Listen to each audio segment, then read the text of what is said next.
بسم الله الرحمن الرحيم. إن الحمد لله نحمده ونستعينه ونستغفره ونستهديه ونتوب إليه ونتوكل عليه ونعوذ بالله من شرور أنفسنا ومن سيئات أعمالنا. من يهدي الله فهو المهتد ومن يضلل فلن تجد له وليا مرشدا. وأشهد أن لا إله إلا الله وحده لا شريك له الواحد الأحد الذي لم يلد ولم يولد. وأشهد أن محمدا عبده ورسوله. اللهم صل على محمد وعلى آل محمد كما صليت على إبراهيم وعلى آل إبراهيم إنك حميد مجيد. سبحانك لا علم لنا إلا ما علمتنا إنك أنت العليم الحكيم. Mes chers sœurs, assalamu alaikum wa rahmatullahi wa barakatuh. Aujourd'hui, Inch'Allah, on passera à une nouvelle sortie. C'est une sortie aussi principale et il s'appelle la sortie de Al-Jawf. On l'appelle Al-Jawf en arabe, comme ça s'écrit sur le tableau devant vous. Donc, Al-Jawf. Al-Jawf, les savants l'ont déterminé et ils ont dit هو الخلاء والفراغ. الخلاء الحلقي والفموي أو الفراغ الحلقي الفموي. C'est-à-dire que Al-Jawf est l'un des 5 sorties principales des lettres arabes. Et si on fait une traduction, on va dire que c'est l'espace vide qui s'étend de la sortie de la gorge jusqu'aux lèvres.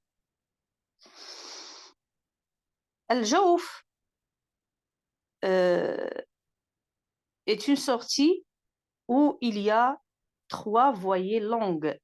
On les appelle en arabe Al-Moudoud. Al-Moudoud. Et comme vous voyez ici dans la photo, donc, ça c'est l'espace. L'espace en bleu et l'espace en vert, cela détermine la partie de Al-Jawf. Et cette sortie-là est une sortie estimée, muqaddara. Il n'est pas une sortie précise comme la langue, comme la gorge, comme les lèvres. Donc c'est une sortie muqaddara. On parle de al-moudoud ou bien huruf al-mad ou bien les lettres d'allongement. Et on va voir que les lettres d'allongement sont de nombre de 3 lettres. On les appelle huruf al-mad ou bien al-huruf al-maddiya, les lettres d'allongement.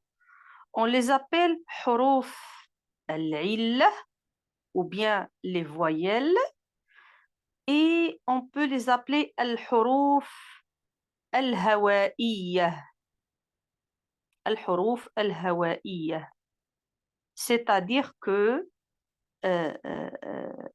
les lettres qui s'appuient sur le souffle du fait que leur sortie se réfère à l'air, à l'espace.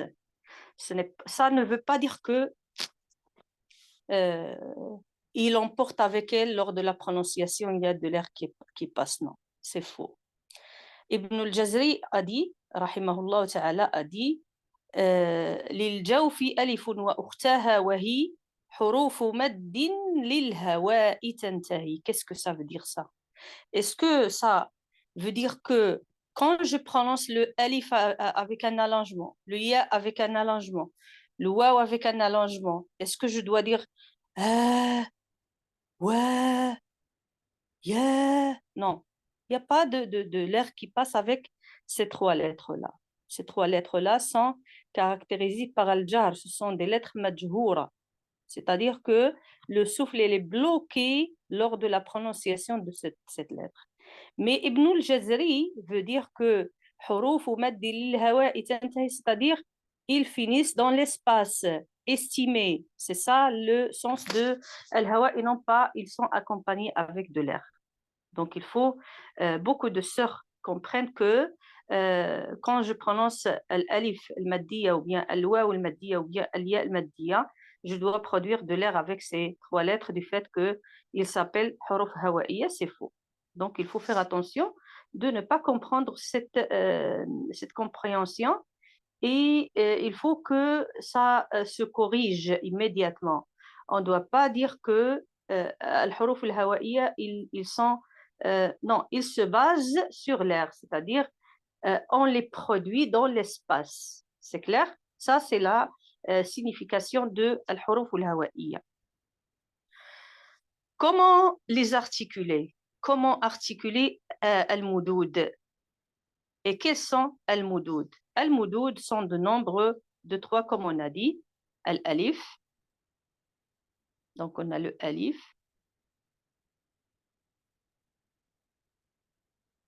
Le ya et le waw. 3 voyelles. On dit huruf al-illa, c'est-à-dire voyelles. Et on va dire les voyelles longues, parce que dans la langue arabe, on a 2 types de voyelles. On a les voyelles courtes, la fatha, la damma et la kasra, et on a les voyelles longues, le alif, le ya et le waw. Alors, comment articuler ces 3 voyelles longues? Les voyelles longues sont donc l'alif qui est toujours précédé avec une fatha, al-ya qui est toujours précédé avec une kasra et al-waw qui est toujours précédé avec une dhamma. L'articulation se base sur al-jaw, sur l'espace vide de la bouche et la gorge. L'espace vide de la bouche et la gorge.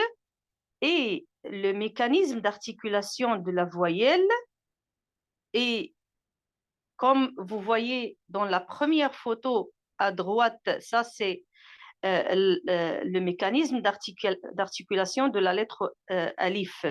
C'est-à-dire que la langue est en état de repos et bien sûr l'espace il est ouvert dans cette place-là. Bien sûr, il y a un blocage de l'air lors de la prononciation et je pousse le son vers le haut verticalement.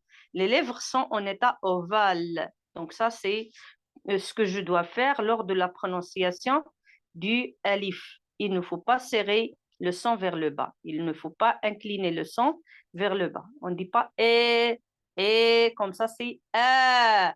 Donc j'ouvre. Il y a une séparation entre le palais et la langue. Les lèvres en état ovale et puis l'espace il est ouvert, sauf que il y a un blocage des cordes vocales au niveau de l'air. Il n'y a pas d'air qui passe avec la lettre. Ça y est. Par contre, avec la lettre il y a allongement. Comme vous voyez dans la deuxième photo ici, le milieu de la langue s'élève automatiquement vers le palais. Et puis, toujours, les cordes vocales sont fermées du fait que l'air ne doit pas passer avec cet allongement-là. Les lèvres sont en état comme ça, horizontal, et je pousse le son vers le bas auprès de la mâchoire inférieure. C'est-à-dire que je suis devant le son I comme ça, et non pas E. Beaucoup de sœurs disent Bismillahirrahmanirrahim. Him. Non, c'est faux. Donc c'est Him. Bismillahirrahmanirrahim. Et non pas Him. C'est clair? Donc on comprend que le son E n'existe pas dans la langue arabe. On a le son I allongé de temps. I comme ça. C'est clair? Donc, ça, c'est le mécanisme de la voyelle longue ya. Il nous reste la voyelle longue waw. Comme vous voyez dans la photo toujours, on voit que le fond de la langue s'élève automatiquement aussi vers le haut. Et bien sûr, toujours il y a un blocage des cordes vocales du fait que l'air ne doit pas passer avec la voyelle. et je pousse le son directement vers l'extérieur. Je prononce le son ou. Comme par exemple quand je dis a'oudhu, je n'ai pas a'o, c'est faux. Donc je ne dois pas élargir mes lèvres de façon à prononcer le son O, parce que le son O n'existe pas aussi dans la langue arabe. Je dois faire attention à prononcer ou, a'ou, a'ou. Vous voyez? Donc ça, c'est le mécanisme des 3 voyelles. On a dit que les voyelles sont de nombre de 3. Alif, ya, waw. Le alif sera toujours précédé avec une fatha. Et je donne 2 temps à l'allongement. Le ya sera toujours précédé avec une kasra. Et le waw sera toujours précédé avec une damma. Si on fait le contraire, donc ça, c'est le alif, il est précédé d'une fatha, le waw précédé d'une damma et le ya précédé d'une kasra. C'est pour ça on dit que ça, c'est une voyelle courte. Ça, c'est une voyelle courte. Ça, c'est une voyelle courte. Pourquoi? Parce qu'il prend la moitié du temps de l'allongement. On dit al-alif. ou bien al-fathatu bintul alif wal-dammatu bintul waw wal-kasratu bintu al-ya. Du fait qu'il prend la moitié du temps, donc la fatha est la fille du alif, la damma est la fille du waw, la kasra est la fille du ya. Quels sont les attributs relatifs à ces allongements-là? Donc, on va savoir que les allongements aussi ont des attributs, c'est fait. D'abord, je dois faire la séparation, al-infitah, entre le palais et la langue. Et puis, on a al-jahr. Au niveau du souffle, on ne doit pas laisser passer l'air avec les lettres d'allongement. On ne dit pas ouh. Non, ça c'est faux. Il faut bloquer le souffle pour ne pas chuchoter les allongements. Il ne faut pas les chuchoter. Donc, quand on parle des allongements, ils se caractérisent par le jar au niveau du souffle. Et puis, au niveau du son, ils sont parmi les lettres de ar-rakhawa, du fait que je dois donner le temps suffisant pour prononcer l'allongement. Et puis, on a aussi au niveau de la position du fond de la langue, il est en état de l'istifal, c'est-à-dire on est là en cas d'abaissement du fond de la langue avec les lettres. Et puis, on a un nouvel attribut qui s'appelle al-khafa. Al-khafa, cet attribut-là, du niveau du sens linguistique, c'est le fait de cacher ou bien de couvrir l'état d'être furtif, yani. Comme on dit en arabe, aksu dhuhur, al-khafa, aksu al-dhuhur, c'est-à-dire ils peuvent se passer inaperçus par sa rapidité, contraire à l'état clair. C'est clair? Par contre, si on donne la définition du côté de tajwid, donc on a l'uratan et istilahan, c'est-à-dire le sens de tajwid, c'est un attribut relatif aux 4 lettres arabes. Al-khafa est un attribut relatif aux 4 lettres arabes. C'est la lettre ha d'abord et les 4 lettres d'allongement. Ça y est. Et l'objectif d'étudier cet attribut pour l'éviter, comme l'attribut de takrir. On a un takrir avec la lettre ra, il a objectif à être étudié pour l'éviter et non pas pour l'emporter. C'est-à-dire, quand on connaît qu'est-ce que c'est que takrir, C'est-à-dire, il ne faut pas exagérer à rouler la langue. On ne dit pas ar, non. On l'étudie pour l'éviter, pour ne pas l'emporter lors de la prononciation de la lettre ra. La même chose pour al-khafa. Quand on étudie cet attribut, il fait partie des attributs des allongements. Mais pour l'étudier, pour faire attention, quand on prononce l'allongement, il doit être clair. C'est clair? Donc, les lettres d'allongement sont des lettres qui peuvent être cachées dans la lecture, due à la largeur de la sortie. Et pour la lettre ha, en plus de la largeur de la sortie, elle est faible. Il est considéré une lettre faible à cause de ses attributs qu'on les déjà étudiés dans la sortie de la gorge.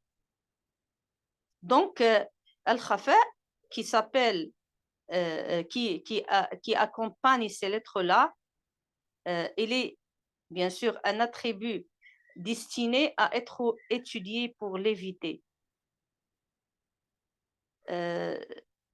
Pourquoi? Parce que, comme on a dit, ces lettres-là sont des lettres qui peuvent disparaître lors de la récitation. Il faut faire attention à ne pas les négliger. Et puis le dernier attribut avec nous, c'est al-ismat. Les lettres d'allongement font partie de al-huruf al-musmata. Par contre, on vient de parler que ces lettres-là sont caractérisées par l'istifal. Mais quand on parle de l'allongement alif, on va voir que cet allongement tourne entre l'amincissement et l'emphase. C'est-à-dire qu'il est tantôt aminci, et dans ce cas-là, il est accompagné avec l'abaissement du fond de la langue, du fait que le fond de la langue, ça, c'est la partie qui gère le tafkhim ou le tarqiq. Ou bien, il est emphatique, et dans ce cas-là, il est accompagné avec l'élévation du fond de la langue. La voyelle, donc, cet allongement alif, il suit et il s'affecte par la lettre qui la précède. On dit, par exemple, al-alamin.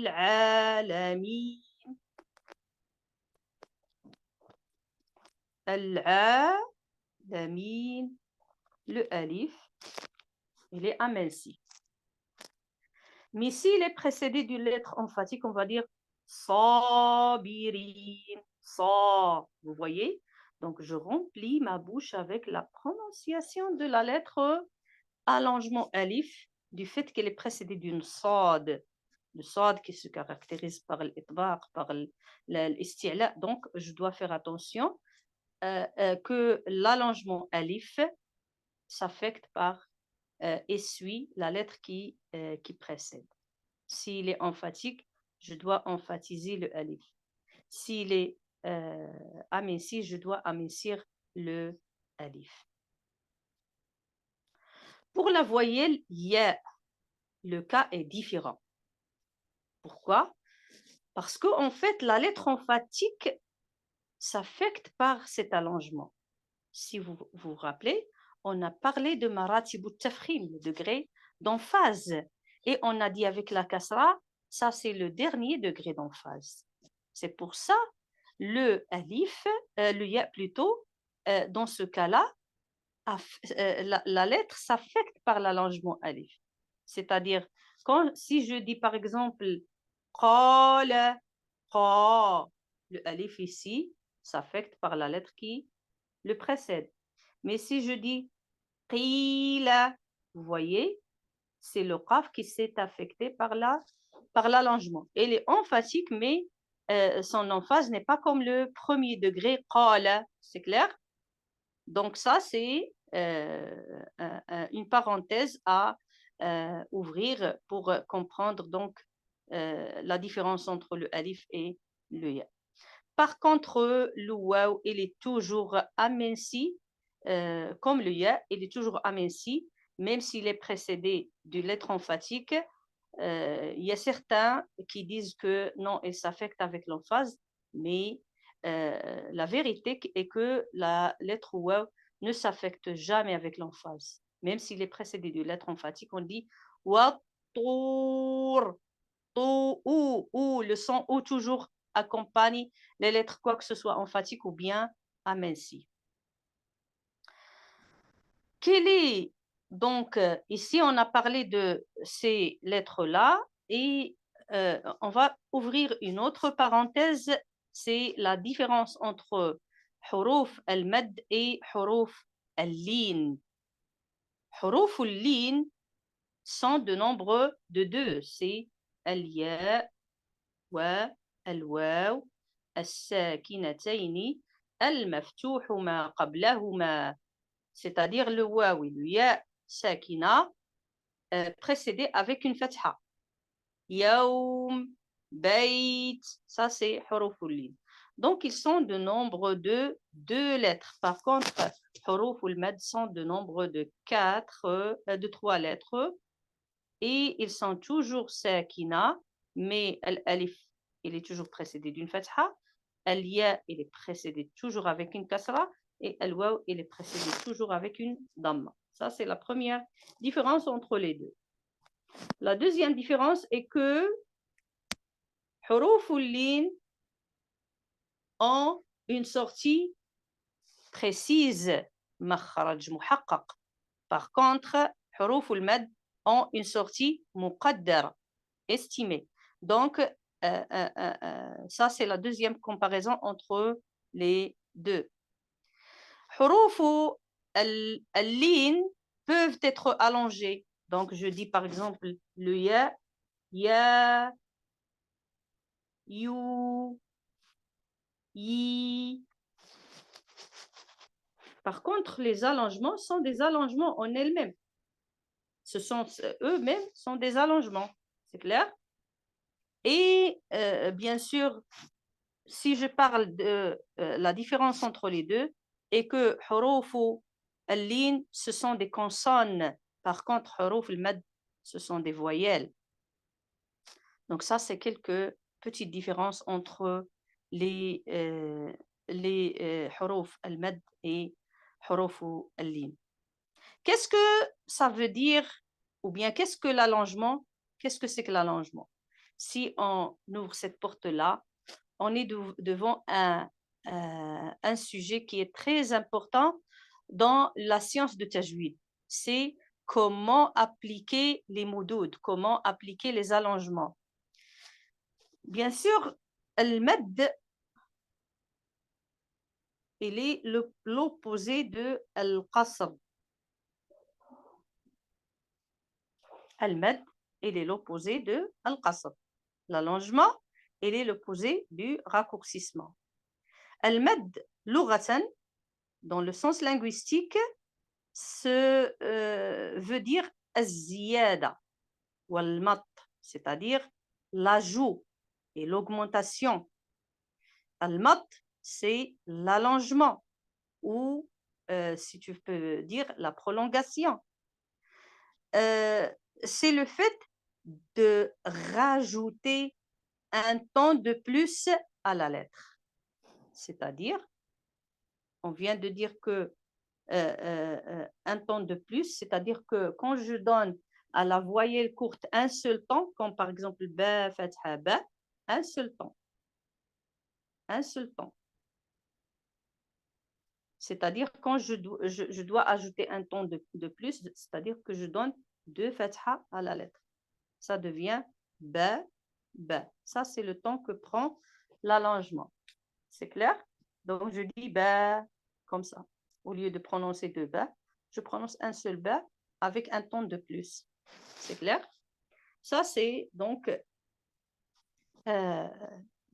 l'allongement, l'augmentation. C'est un allongement, c'est le fait de rajouter un ton de plus à la lettre, c'est-à-dire allonger le son de la lettre avec une voyelle longue, du genre de la voyelle courte. qui la précède. Comme on a dit, ce qui marche avec le alif, c'est la fatha. Ce qui marche avec le waw, c'est la damma. Et ce qui marche avec le ya, c'est la kasra. Les ulama ont regroupé les trois voyelles dans le mot nuhiha. C'est-à-dire que la damma précède le waw, la kasra précède le ya et la fatha précède le alif. Alors, on a dit que ça c'est l'allongement et ça c'est la définition de l'allongement. Par contre, qu'est-ce que c'est que la définition de al-qasr, le raccourcissement, qui est l'opposé de la prolongation? Il est défini en fait par deux sens. Le premier sens, quand on parle des allongements, le raccourcissement dans ce cas-là veut dire réaliser l'allongement de deux temps, un allongement naturel, c'est-à-dire ne pas dépasser les deux temps. Deuxième sens, ne pas allonger initialement, que l'allongement soit présent ou absent. Par exemple, quand on parle du mot ana, on le verra prochainement. Donc, ana, parfois on réalise le alif en cas d'arrêt, mais en cas d'enchaînement, le alif tombe. C'est clair? Donc, je ne prononce que ana. Ana aktharu minka. Ana aktharu minka. Mais si je m'arrête sur ana, je dois réaliser les deux temps de l'allongement. Donc ça, c'est le deuxième sens qui accompagne al-qasr. Par contre, quelle est la preuve du Coran et de la sunna d'allonger et de réciter avec des allongements?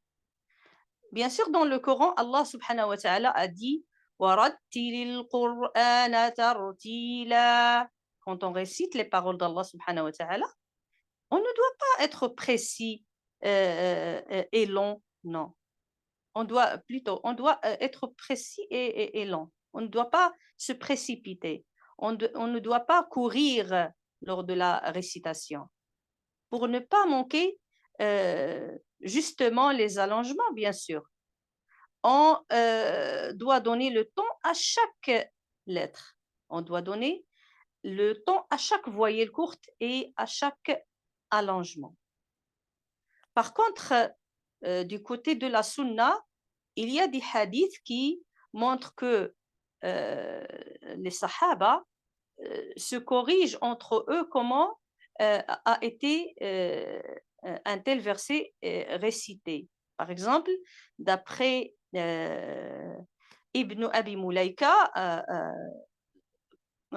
il a rapporté que Salama, qu'Allah l'agrée, a été questionné sur la récitation du prophète sallallahu alayhi wa sallam. Elle a dit, il coupait sa récitation verset par verset. Comme on a dit dans la Fatiha, Bismillahirrahmanirrahim. Et il s'arrête. Alhamdulillahi rabbil alamin. Et il s'arrête. Ar-Rahmanir-Rahim. Et il s'arrête. Maliki yawmiddin. Et ainsi de suite. C'est-à-dire ici que Salama radiyallahu anha a montré comment notre bien-aimé prophète sallallahu alayhi wa sallam récitait verset par verset en récitant les premiers versets de Surat al-Fatiha. Et puis, Ibn Mas'ud radiyallahu anhu dit, d'après Mas'ud ibn Yazid, il a dit que Abdullah ibn Mas'ud radiyallahu anhu apprenait le Coran à quelqu'un. L'homme a lu Innama as-sadaqatu lil fuqara'i wal masakin, comme ça, sans allongement. Alors que Abdullah ibn Mas'ud radiyallahu anhu, il lui a interrompu, lui a dit, ce n'est pas comme cela que le prophète sallallahu alayhi wa sallam m'a appris à lire ce verset. L'homme a été bien sûr étonné. Il a dit, Et comment te l'a-t-il enseigné, ou Abu Abdurrahman? Eh bien, bien sûr, Abdullah ibn Mas'ud a commencé à lire lentement et en appliquant les allongements. Et il a dit إنما الصدقات للفقراء والمساكين, avec un allongement. Donc ça, ce sont des hadiths qui montrent que, bien sûr, lors de la récitation, il faut donner al-haq ou al-mustahaq à chaque lettre. Il ne faut pas se précipiter, il ne faut pas courir lors de la récitation. Et ça aide à méditer dans les paroles d'Allah subhanahu wa ta'ala. Quand tu lis avec précision, ça t'aide subhanallah, à comprendre le sens et à se méditer dans ce que Allah subhanahu wa ta'ala nous donne en tant que prescription. Et donc, un autre, subhanallah, un autre hadith عن قتادة قال سألت أنس بن مالك رضي الله عنه عن قراءة النبي صلى الله عليه وسلم فقال كان يمد مدا. C'est un hadith sahih qui dit que j'ai questionné Anas ibn Malik, qu'Allah l'agrée, à propos de la récitation du prophète sallallahu alayhi wa sallam. Il a dit, il faisait des allongements, subhanallah. Par contre, quels sont les types de moudoud dans la récitation de Hafs, selon la récitation de Hafs qu'on est en train d'étudier? Bien sûr, en général, on a deux types de mad. Al-maddu naw'an, asliyun wa far'i. Aujourd'hui, on va procéder à al-madd al-asli. Al-madd al-asli, en arabe, on l'appelle asli, il s'écrit comme ça. Al-asli, c'est-à-dire, ou bien al-madd al-tabi'i. C'est un allongement simple, sans particularité. Un allongement naturel. Il se base sur lui-même. Il se base sur lui-même. C'est-à-dire un allongement de base qui n'est pas lié à une hamza ni à un soukoun. Il n'a pas de cause pour être allongé. Donc c'est un allongement, on dit min biniyat al-kalima, de la racine du mot. On ne peut pas le négliger. Donc on l'allonge naturellement, et cela à l'inverse de al-madd al-far'i, qui a une cause, c'est ou bien la hamza ou bien le soukoun. C'est un allongement naturel essentiel, car la construction du mot ne peut pas être sans sa présence. Il fait partie de la racine du mot. Comme par exemple, qala, burika, fihi. Si tu supprimes cet allongement, ça ne va pas mener au sens précis. Et cet allongement prend un temps de harakatayn, 2 temps. On dit 2 temps ou bien 2 voyelles.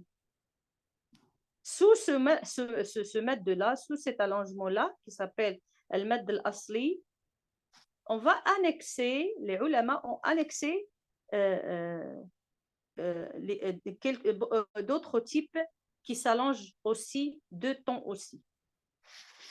Donc, on a al-madd al-asli, ou bien al-tabi'i, et sous ce madd-là, on va trouver des sous-types. D'abord, on a maddu al-iwad. Deuxièmement, maddu al-lin.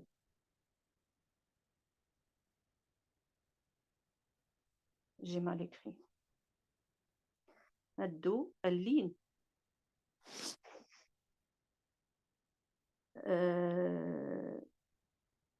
Plutôt, c'est pas maddu al-lin, si je me rappelle bien, c'est maddu al-badal plutôt. Désolé. Donc, maddu al-badal, parce que maddu al-lin est annexé à maddu al-far'i. Donc, maddu al-badal, il est annexé selon la récitation de Hafs à l'allongement naturel. Et puis on a Maddu As-Sila As-Sughra. On va voir chaque allongement et sa définition. Et puis on a Maddu Tamkin. Donc ça c'est le troisième. Quatrième, Maddu At-Tamkin. Ça c'est bien sûr le Madd al-Asli, les types de Madd annexés al Madd al-Asli. Et ça fait partie de al Madd al-Asli al-Kalimi. Al Madd al-Asli al-Kalimi. Par contre, le cinquième type, il est annexé à al Madd al-Asli al-Harfi. Al Madd al-Asli al-Harfi. Et ça concerne Fawatih السور. Ça concerne فواتح السور. Et ils sont de nombre de 5 lettres فواتح السور regroupées dans le mot Hayyun Tahur. Donc ça, ce sont les 5 lettres que je dois allonger 2 temps seulement. Par contre, le reste de فواتح السور sont annexés à l'allongement spécifique. Il est le Madd al-Fara'i. Laissons d'abord commencer par Maddu al-Iwad, qui est le premier type à être annexé à l'allongement naturel. Et on va savoir quelle est la définition de Maddu al-Iwad. Qu'est-ce que c'est que Maddu al-Iwad? Maddu al-Iwad, ou bien l'allongement de remplacement, lorsqu'on a un tanwin fathatayn, bien sûr le tanwin fathatayn, il est toujours suivi avec un alif, sauf si j'ai une ta marbouta. Ça y est. Dans ce cas-là, le ta marbouta, on la change avec une ha sakina en cas d'arrêt. Donc je dis par exemple qaryah, c'est clair? Par contre, Maddu al-Iwad, qui est accompagné avec un alif, je le remplace avec un allongement en cas d'arrêt. Lorsqu'on a tanwin fathatayn et dû à la pause, au milieu du verset ou bien à la fin, on remplace une fatha, c'est-à-dire je vais supprimer une fatha et on remplace une fatha avec un allongement de 2 temps. Comme par exemple وَالْعَادِيَاتِ ضَبْحًا أَلَمْ نَجْعَلِ الْأَرْضَ مِهَادًا. Vous voyez? Donc j'ai remplacé le mot, par exemple, mihadan. En cas d'enchaînement, je vais dire أَلَمْ نَجْعَلِ الْأَرْضَ مِهَادًا وَالْجِبَالَ أَوْتَادًا. Je vois que quand j'enchaîne, le tanwin, il est là en cas d'enchaînement.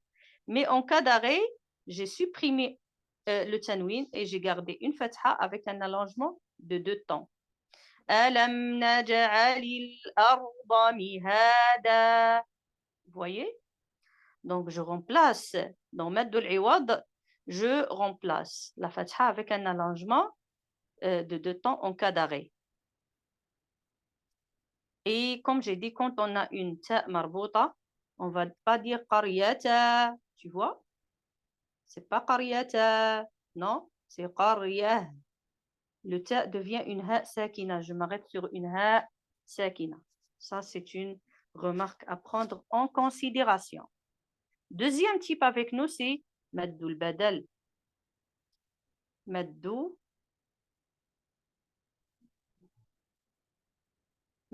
al-Badal. Alors, Maddu al-Badal, Habibati, c'est un allongement aussi, selon la récitation de Hafs. Il est annexé à le Madd al-Tabi'i ou bien le Madd al-Asli. Et c'est un allongement de changement, c'est-à-dire lorsque l'allongement est précédé d'une hamza. Donc, on a la hamza, et puis il y a ou bien le alif, ou bien le waw, ou bien le ya. Donc ça, c'est Maddul Badal. Pourquoi on l'appelle comme ça? Parce que sa nature était, ce n'est pas un mad de nature, c'était une hamza. Comme par exemple, amana, sa réalité ou bien sa nature était amana. Amana. Et pour faciliter la récitation ou bien la prononciation, les Arabes ont changé ce hamza-là en alif parce que la hamza précédente pour une fatha. Donc, ce qui marche avec la fatha, c'est le alif. C'est pour ça on dit Maddul Badal. On l'a changé avec un alif qui était de nature une hamza. C'est clair?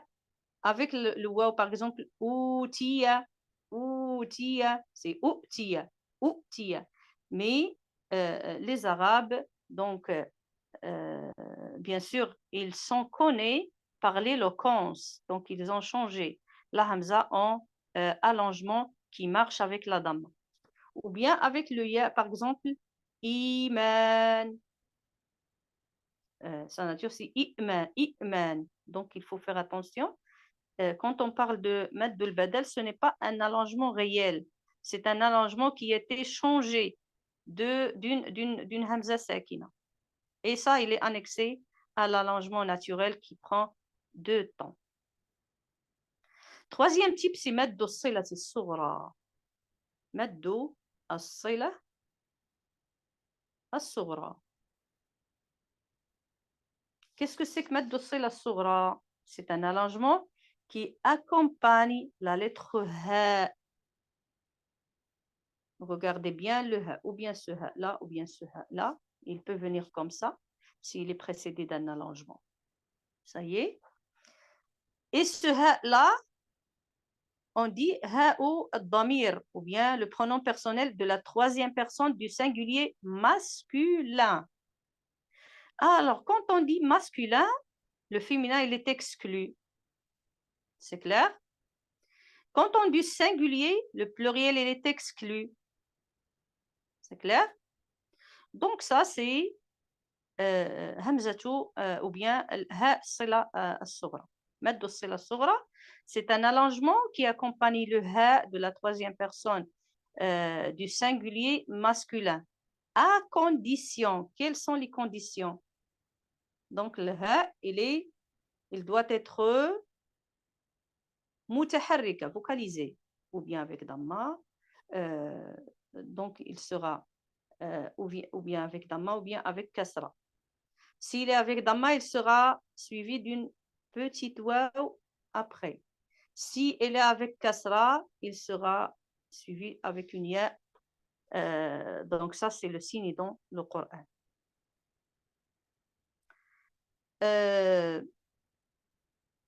Donc, ça, c'est la première condition, c'est qu'il doit être mutaharrika. Il doit être précédé d'une voyelle aussi et suivi d'une voyelle.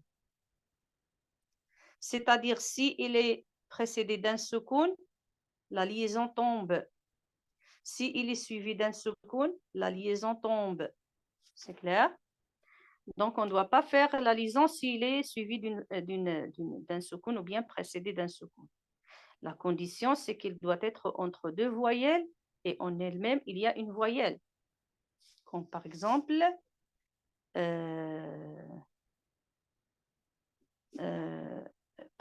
innahu ala raj'ihi la qadir.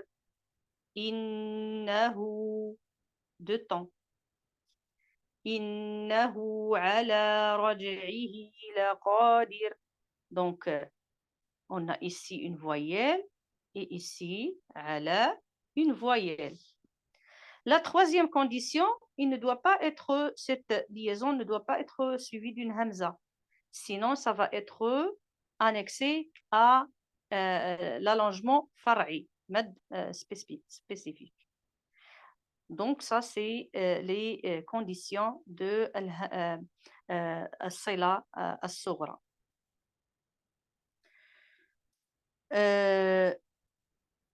Par contre, dans le Coran, on a des exceptions de liaison. Dans le Coran, on va trouver que même s'il y a les conditions parfois on ne fait pas la liaison. Même s'il n'y a pas les conditions, parfois on fait la liaison. La lettre ha, parfois vient sakina. Donc, dans ce cas-là, on n'a pas de liaison. Comme par exemple, وانظر إلى طعامك وشرابك لم يتسنه. Dans ce cas-là, on ne va pas faire la liaison. ما أغنى عني ماليه. C'est clair? حسابيه. C'est les lettres ha qui sont venues avec soukoun. Donc, dans ce cas-là, on n'aura pas de liaison.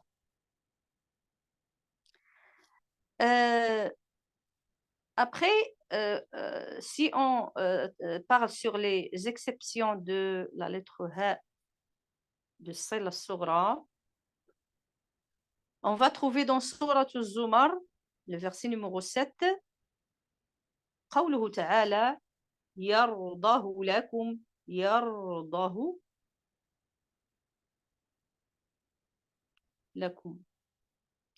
Regardez ici, le ha il est précédé avec une voyelle et il est suivi avec une voyelle, c'est-à-dire que je dois faire la liaison. Mais selon la récitation de Hafs, la liaison ici, elle est tombée. Ce mot a respecté toutes les conditions de la liaison, mais on n'a pas appliqué cette liaison-là.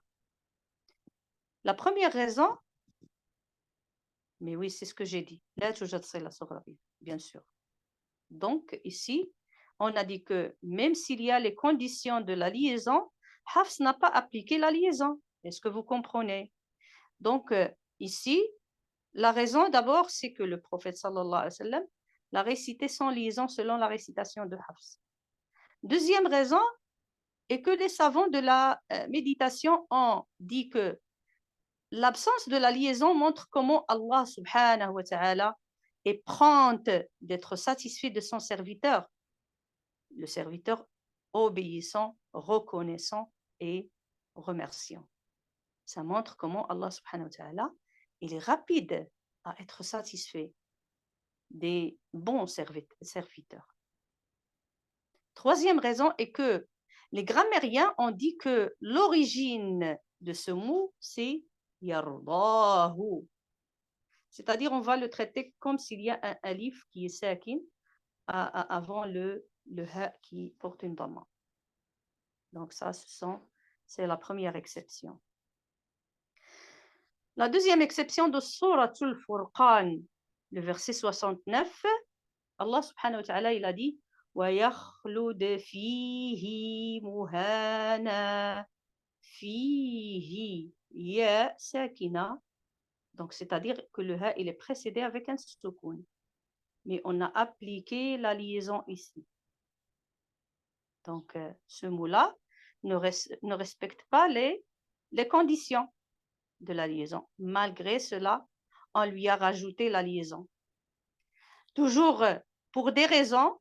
D'abord que le prophète sallallahu alayhi wa sallam l'a récité avec liaison.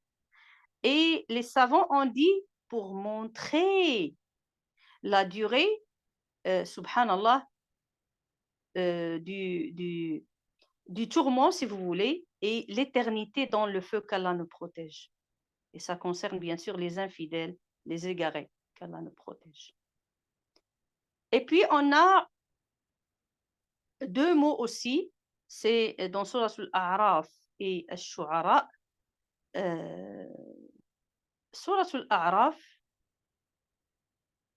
verset 111, Surah Al-Shu'ara, verset 36. Le mot arjih. Arjih.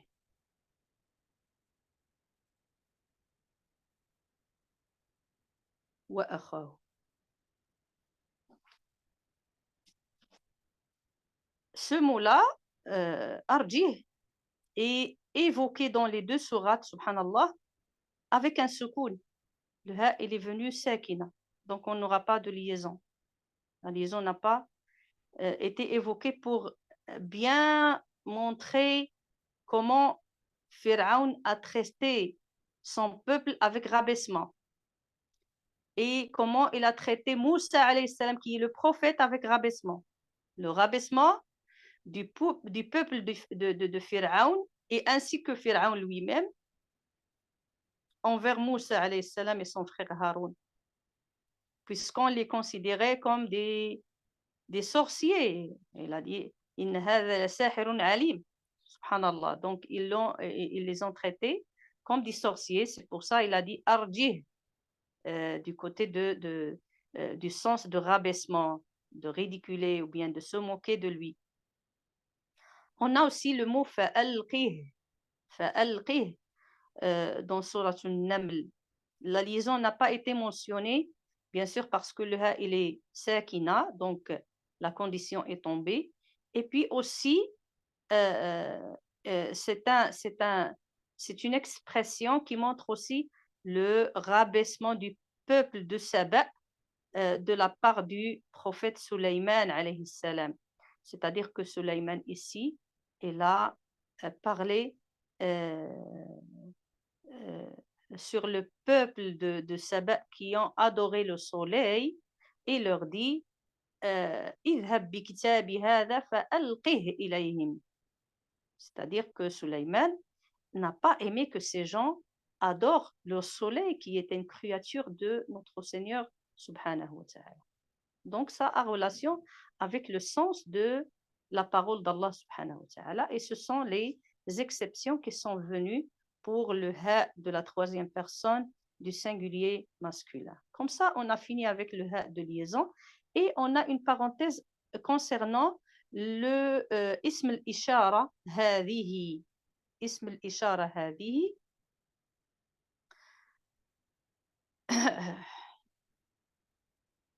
Donc, ism al-ishara hadhihi, il est annexé à la ha de liaison. Ism al-ishara, ou bien le pronom démonstratif هذه n'a pas de relation avec le ha du masculin, mais subhanallah, on l'a annexé à la liaison du fait que ce ha là, il est vocalisé toujours, c'est une ha de féminin.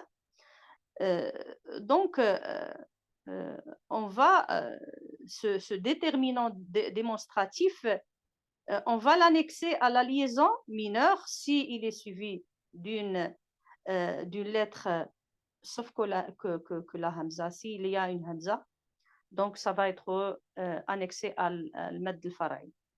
Donc on va le traiter comme le ha de liaison. Par exemple, hadihi bida'atuna, ce ha va être allongé. Ce n'est pas une ha du masculin, c'est une ha du féminin, du déterminant démonstratif. Donc si on a il est suivi d'une voyelle, on va l'allonger de temps, mais il sera toujours suivi d'une ya. Il ne sera jamais suivi d'une waw, du fait qu'il est toujours avec kasra, c'est clair? Et puis s'il est suivi d'un soukoun, on va dire par exemple هذه الأنعام, هذه الأنعام. On ne va pas allonger du fait qu'il est suivi d'un soukoun, c'est clair?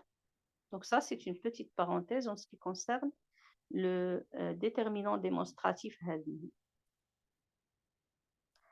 Et puis on a après as-sila as-sughra, on a maddu tamkin.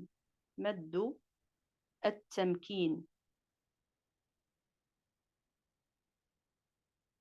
Qu'est-ce que c'est que maddu tamkin? C'est-à-dire donner comme une valeur de plus à l'allongement. C'est clair? Ça, c'est un allongement qui vient quand on a deux ya qui se suivent ou bien deux waw qui se suivent. Quand on a deux ya qui se suivent et deux waw qui se suivent et que l'une est une voyelle et l'autre est une consonne. On doit donner le temps nécessaire qui est de 2 temps pour ne pas tomber dans la fusion. Par exemple, إِلَّا الَّذِينَ آمَنُوا وَعَمِلُوا آمَنُوا wa. Alors, pour ne pas fusionner ce waw dans le waw, du fait que l'allongement, l'allongement ne se fusionne jamais. Donc, je dois faire le tamkin, je dois donner le droit et le temps suffisant pour donc ne pas fusionner le waw dans le waw. On ne dit pas amanu, c'est clair? C'est illa alladhina amanu wa amilu. Ou bien, par exemple, wa idha huyyitum, huyyitum. C'est clair? Pour clarifier qu'il y a un mad qui vient après cette ya-là. Donc ça, c'est mad de tamkin simplement. Vu que, bien sûr, les relations entre les lettres, on n'a pas d'assimilation entre al-mad et la voyelle qui la précède ou bien la voyelle qui la suit. Dernier type d'allongement, c'est maddu fawatih as-suwar et il est annexé à al-mad. On a dit que c'est un mad kalimi et maddun harfi. Ça est la relation avec le mot. Ça est la relation avec la lettre. On veut dire ici par la lettre, c'est-à-dire les ouvertures qui se trouvent dans certaines sourates. Bien sûr, on va trouver beaucoup de lettres qui donnent l'exemple, mais ce que on doit allonger dans Fawatih al-Suwar et qui prendra seulement 2 temps, c'est la lettre Ha, la lettre Ya, la lettre Ta, la lettre Ha et la lettre Ra. Où on va trouver ça? Bien sûr, il y a beaucoup d'ouvertures. Par exemple, pour la lettre Ha, on va trouver Ha, Mim, Ha. Ce Ha-là s'allonge 2 temps seulement. C'est clair? Le Ya, c'est Yasin. On va la trouver dans Sourate Yasin. Ce Ya-là s'allonge de 2 temps aussi. On va le trouver aussi dans Maryam. Kaf, Ha, Ya, Aïn, Ha, Ya. Le Ha aussi, 2 temps. Ha, Ya, dans Sourate Maryam. C'est clair? Ça prend 2 temps seulement. Et puis, on a le Ta dans Sourate Taha. Ta, 2 temps. Et le Ha aussi, 2 temps. Taha. C'est clair? Et puis, on a la lettre Ra. Il vient toujours avec Alif Lam Ra.